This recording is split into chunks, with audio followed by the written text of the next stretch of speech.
Now, there are a lot of debates going on about illegal immigration right now, and illegal immigration is something that is contested quite often in the political atmosphere of the world today. And most of the time it's looked at from the economic aspect of, the impact that illegal immigration could potentially have on the welfare system in the United States or the Western world today, or the impact of jobs, or the impact of potential voter fraud of people who have no citizenship trying to influence the outcomes of American elections. My concern is more about the Bible, and I don't have as much interest in having a political conversation, but Moses had a lot to say about how to treat illegal immigrants in the Bible. All there were really in biblical days were undocumented workers. There was no real such thing as a documented immigration process. If an armed band of men would come into the country, then clearly the king would go out and meet that force and defeat it. But the idea of civilians being seen as an invasion in its own right is something that people have always, throughout history, been wary of. Well, Moses made it very clear that the children of Israel, and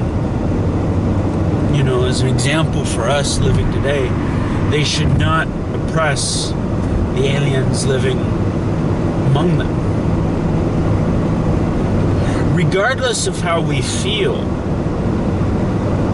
about immigration, it is important that we as Christians learn that we are under a mandate from heaven to not oppress,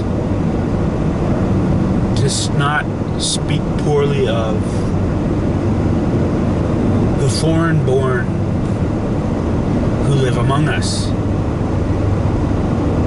We have a biblical responsibility to love those who come to our country, whatever we call our country.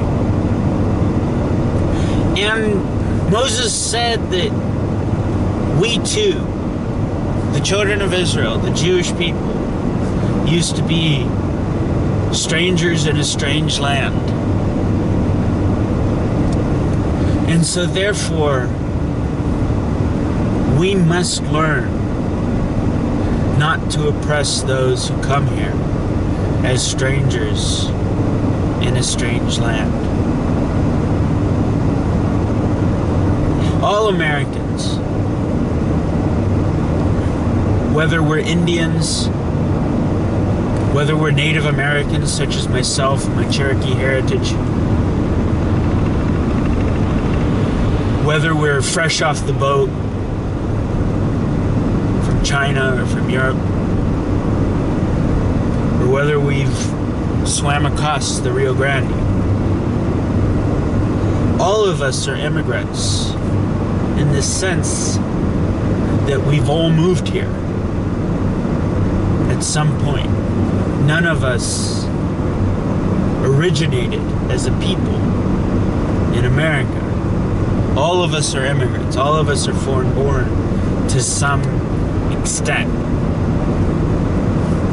Therefore, the biblical mandate that Moses spoke to us is especially poignant to we who call ourselves believers in God, to we who call ourselves believers in the Bible, that regardless of whatever political solutions we see to whatever contemporary problems we have in our day, we must never forget the biblical mandate to love those who were foreign born